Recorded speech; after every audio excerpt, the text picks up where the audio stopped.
بسم الله الرحمن الرحيم. متابعي ومشاهدي المصرية من كل مكان، أهلا بكم في فيديو جديد بخصوص رعاية الغنم العشر من البداية للنهاية، يعني من أول يوم لآخر يوم. أولا، فترة الحمل بتاعة الغنم من 150 يوم ل 155 يوم، يعني تزيد 5 أيام أو تقل 5 أيام، وإن شاء الله تولد وتبقى تمام.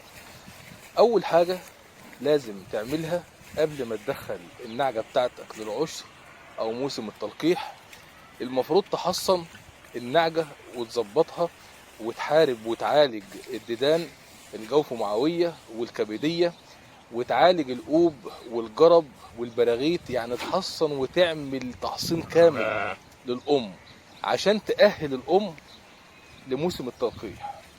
وبرضك قبل ما تدخلها للكبش تدي حقنتين فنادين وحقنتين اوكسي طويل مفعول او بنسلين، عشان لو في اي التهابات او في اي حاجة في الرحم يبقى انت كده عالجته وظبطته واهلته لموسم التلقيح الجديد.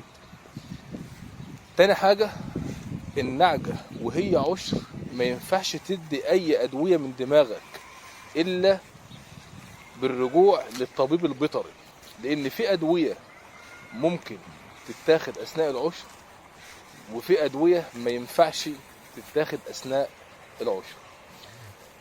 تالت حاجة، لازم تهتم بالتغذية الكويسة، لازم تهتم بالتغذية الكويسة، تعمل برنامج تغذية، تعمل علف مركز. المهم تهتم بالأم في البداية وفي الآخر، تمام؟ وبالذات في آخر شهرين من الحمل قبل الولادة لازم تعمل تغذية مكثفة من علف مركز ومادة ملأة، يعني تضيف أو تحط علف مركز على تبن زائد الخضار البرسيم أو أي حاجة عندك في الموسم اللي انت فيه، تمام؟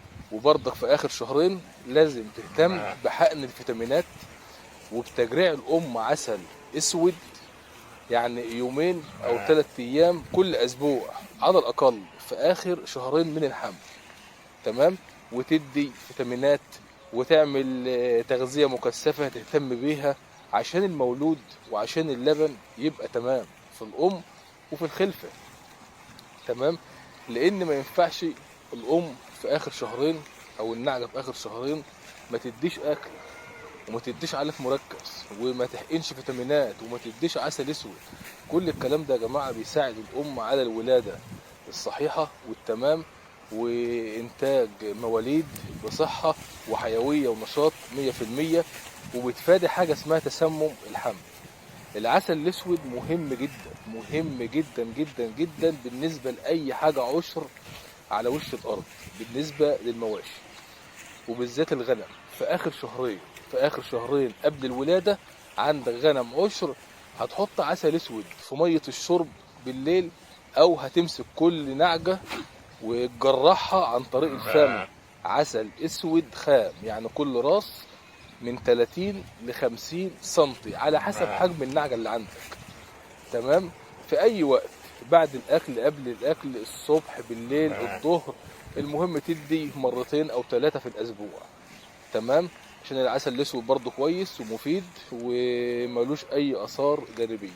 زائد بقى حقن مجموعه فيتامينات، انواع الفيتامينات كتير، هتدي فيتامينات ومن اهم الفيتامينات ب 12، ب 12 عشان تظبط الام وتخلي الام كويسه وتولد مواليد بحيويه ونشاط تمام، وتفادي تسمم الحمل. واهم حاجه التغذيه، الاكل اهم حاجه، الاهتمام بالاكل ثم الاكل ثم الاكل. انت عن نفسك لو كلت تمام وكلت كويس هتبقى كويس.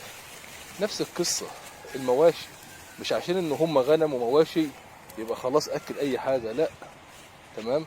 دي برضك روح لازم تهتم بيها عشان ما ترجعش تقول مشروع فاشل وبيخسر وبيه وعليه.